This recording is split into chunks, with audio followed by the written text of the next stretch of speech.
Hello viewers, welcome back to our channel. ఈరోజు topic ఏంటంటే washing machines, ఇట్లా home appliances ఉంటాయి కదా ఇంట్లో. వాషింగ్ మిషన్ కావచ్చు, లేదా ప్లంబింగ్ ప్రాబ్లమ్స్ కావచ్చు, లేదా ఎలక్ట్రికల్ ఇష్యూస్ కావచ్చు. దీని అందరికీ తెలుసు, ఈ మధ్య అన్ని యాప్స్ వచ్చాయన్నమాట. దాంట్లో పోయి ప్లంబర్ని బుక్ చేసుకోవచ్చు, ఎలక్ట్రీషియన్ని బుక్ చేసుకోవచ్చు, ఏదైనా ఇష్యూస్ ఉంటాయి. ఇప్పుడు ఫర్ ఎగ్జాంపుల్ వాషింగ్ మిషన్స్ ఉంటాయి, ఆ కంపెనీకి మనము కాల్ చేస్తే వాళ్ళు ఒక రిప్రజెంటేటివ్ని పంపిస్తారు. ఇక్కడ తెలుసుకోవాల్సింది ఏంటంటే, టాపిక్ ఏంటంటే చీటింగ్స్ ఎలా చేస్తున్నారో చూడండి ఒకసారి. ఫర్ ఎగ్జాంపుల్, నేను 2 days బ్యాక్ వాష్రూమ్లో ట్యాప్ సరిగా వర్క్ అవ్వట్లేదు. అది కాంబో ట్యాప్ అనమాట. ఒక సైడ్ నుంచి హాట్ వాటర్ వస్తుంది, ఒక సైడ్ నుంచి నార్మల్ వాటర్ వస్తుంది. మీకు ఐడియా ఉంటుంది, రైట్? డ్యూయల్ ట్యాప్ అనమాట అది. సో అది ఎందుకో లోపల బ్లాక్ అయిపోయిందో ఏమైందో తెలియదు, కానీ వాటర్ రావట్లేదు, అసలు డ్రాప్స్ పడుతున్నాయి. సో నేను వచ్చేసి ఒక ఆన్లైన్ యాప్ అనమాట, ఫేమస్సే, పేరు చెప్పదలుచుకోలేదు. ప్లంబర్ని బుక్ చేశాను. ఓకే, ప్లంబర్ బుక్ చేస్తే నాకు నా టైం స్లాట్లో వచ్చాడు. ఆయనకి విజిటింగ్ ఫీజు వచ్చేసి 100 రూపీస్ అక్కడ యాప్లో మెన్షన్ చేశాడు. నేను చూసుకొని బుక్ చేశాను. ఆ విజిటింగ్ ఫీజు వచ్చేసి 100 రూపీస్, నువ్వు పని చేయించుకోకపోయినా. ప్లస్ ఆ కాంబో ట్యాప్ కాబట్టి దానికి 150 రూపీస్, ప్లస్ టోటల్ కలిసి 250 రూపీస్ నేను పే చేయాలి అతనికి, సర్వీస్ ఛార్జ్ కానీ, దానికి అతను మా ఇంటికి వచ్చినందుకు కానీ. Okay, right. వచ్చాడు, అతను చూశాడు, ప్రాబ్లమ్ని అయితే ఐడెంటిఫై చేశాడు. చూస్తూనే చెప్పాడు, సార్ ఈ లోపల వాల్స్ బ్లాక్ అయిపోయాయి అన్నాడు. సరే, నేనేమన్నా రీప్లేస్ చెయ్యన్నాను. తను ఏమన్నా అంటే ఒక్కొక్క వాల్వ్ 300 అవుతుంది సార్ అన్నాడు. సరే, నేను డైరెక్ట్గా వెళ్ళలేదు అతని దగ్గరికి. నేను ఒక ఫేమస్ యాప్ అనమాట, అది అందరికీ తెలుసు, అందరికీ ఇప్పటికే అదేంటనేది తెలిసిపోయి ఉంటుంది. సో నాకు బిల్లు ఆ యాప్ నుంచి వస్తుంది, ఆ కంపెనీ నుంచి వస్తుంది ఇన్వాయిస్. సో పెద్దగా నేను భయపడాల్సిన అవసరం లేదు అనుకున్నాను. తర్వాత నేను అబ్జర్వ్ చేసింది ఏంటంటే, అతను 300 అది డ్యూయల్ ట్యాప్ కాబట్టి 2 వాల్వ్స్ ఉంటాయి, హాట్ వాటర్కు, నార్మల్ వాటర్కు. సో 2 రీప్లేస్ చేశాడు. Plus 250 plus 300 plus 300 850 total. 250 plus 600 850 bill pay చేశాను. అతను వెళ్ళిన తర్వాత నాకు కొద్దిసేపటికి ఒక ఇన్వాయిస్ వచ్చింది అనమాట. అతను ఏమన్నాడు, సార్ రివ్యూ ఏంటంటే, సరే నేను గుడ్ అని ఇచ్చాను. అది ఎవరైనా ఇస్తాం, మన పని చేసిన దాన్ని బట్టి. ఇక్కడ చీటింగ్ ఎక్కడని మాట్లాడుతున్నా అంటే, మనకి వేసిన స్పేర్ పార్ట్స్ ప్రైస్ అనమాట. మనం ఏమనుకుంటామంటే, మనము యాప్లోకి వెళ్ళి మనము బుక్ చేసాం కదా, వాళ్ళే పంపిస్తారు కదా, సో అన్నీ కూడా స్టాండర్డ్స్ ఉంటాయి, మనకి వేసిన ప్రోడక్ట్స్ ఓవర్ రేట్ చేయరు అనేది మనము లోపల ఏదో ఫీలింగ్ ఉంటుంది. వాళ్ళే మారుస్తారు కాబట్టి మనం బయటికి వెళ్ళి తెచ్చుకోం. సరే, మీరే వచ్చారు కదా, చేయండి, యాజ్ పర్ నామ్స్ ఉంటుంది స్టాండర్డ్ అనేసి అనుకుంటాం. సో చేశాను. నాకు ఫైనల్గా వచ్చేసి అబ్బాయి వెళ్ళిపోయిన తర్వాత నాకు 250 రూపీస్కి ఇన్వాయిస్ జనరేట్ అయింది.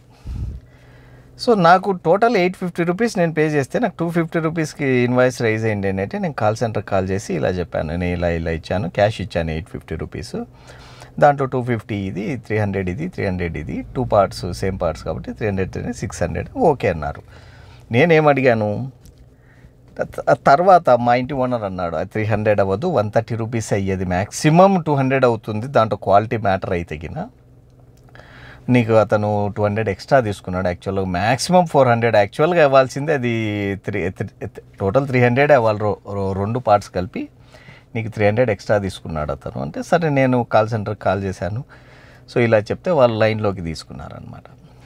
లైన్లోకి తీసుకొని అతను ఏమంటాడంటే, నేను వేసింది ఫస్ట్ క్వాలిటీ ప్రోడక్ట్ అంటాడు.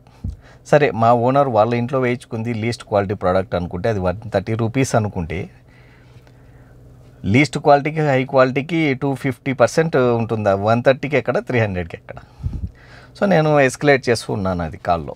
నో ఇది కాదంటే, అతను ఏమంటాడంటే, నేను ముందే చెప్పాను రీప్లేస్ చేయకముందే అంటే, ముందే చెప్తే నువ్వు 500 అని కూడా చెప్తావు, రైట్? ప్లస్ ఆయన వేసిన పార్ట్స్కి ఒక కవరు లేదు, ఏం లేదు, ఏదో సూపర్ కవర్లో ప్యాక్ అయ్యి వచ్చింది, దాని మీద ఏదో ప్యారీవేర్ వేసానంటున్నాడు, అది దాని పేరు లేదు, ఎంఆర్పి లేదు. ఈవెన్ సేమ్ ఇలాగే అంతకుముందు నెలలో వాషింగ్ మిషన్ కూడా ఇలాగే జరిగింది. నా వాషింగ్ మిషన్ కంపెనీకి కాల్ చేయడం జరిగింది. ఒక రిప్రజెంటేటివ్ వచ్చాడు. అతను చేసి మనకు వాషింగ్ మిషన్ సర్వీస్కి పంపించేటప్పుడు చెప్తారు, 590 రూపీస్ పే చేయాలి మీరు, అతని సర్వీస్ ఛార్జ్. ఓకే, నాకు వాషింగ్ మిషన్ కంపెనీ నుంచి వచ్చిన ఇన్వాయిస్ వచ్చేసి 590 రూపీసే. బట్ నేను అతనికి పే చేసింది వచ్చేసి 4500 బిల్ పే చేస్తే ఆ 590 తీసేసి మిగిలిన దానికి ఇతని చేత్తో రాసిన బిల్ ఇస్తాడు వాళ్ళ షాపు పేరు మీద.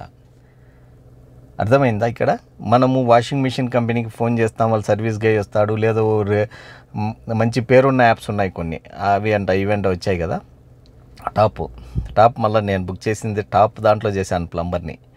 సో మీరు ఒకవేళ సరే నా పని అయిపోతే సరిపోతుంది అనుకుంటే ఓకే, కానీ నాకు ఇన్వాయిస్ కావాలంటే వాడు సర్వీస్ దానికే ఇన్వాయిస్ వేస్తాడనమాట. Platform charges service చేసినందుకే.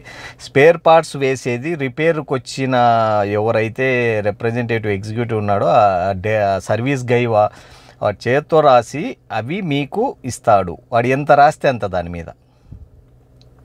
So next app company వాళ్ళకి ఫోన్ చేసినా కాల్ చేసినా వాళ్ళు ఎటువంటి సపోర్ట్ చేయరు మీకు ముందే చెప్పారంట కదా, ఫస్ట్ క్వాలిటీ ప్రోడక్ట్ అంట కదా, వాళ్ళు రేట్ల మీద వాళ్ళకి ఎటువంటి మానిటరింగ్ లేదు. ఈ కంపెనీస్ ఏవైతే మనము యాప్లు ఇన్స్టాల్ చేసుకొని మనము సర్వీస్ని రిక్వెస్ట్ చేస్తున్నామో ఆ యాప్స్ కంపెనీస్కి ఈ స్పేర్ పార్ట్స్ మీద ఎలాంటి కంట్రోల్ లేదు.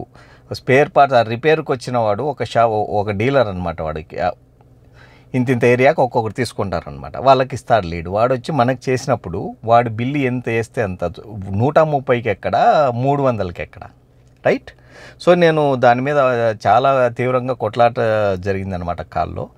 తర్వాత నాకు ఆ కంపెనీ వాడు, యాప్ కంపెనీ వాడు ప్రాబ్లమ్ని అర్థం చేసుకొని నా అమౌంట్ నాకు రీఫండ్ చేయడం జరిగింది. సో మీరు ఎప్పుడైనా యాప్లో సర్వీస్ కోసం కానీ, వాషింగ్ మిషన్స్ కానీ, ఏదైనా ఎలక్ట్రీషియన్ ప్లంబర్ కోసం కానీ వాళ్ళు ఏదైనా పార్ట్స్ పోయినాయి రీప్లేస్ చేయాలి అంటే మీ పార్ట్స్ మీరు బయట నుంచి తెచ్చుకోవడం ఉత్తమమైన పని. మీకు చాలా డబ్బులు మిగులుతుంది. ఎంత అంటే 130 రూపీస్ అయ్యే దగ్గర 300 ఖర్చు అయింది నాకు, రైట్? 250%. అర్థమైందా? Right. Thanks for watching my videos.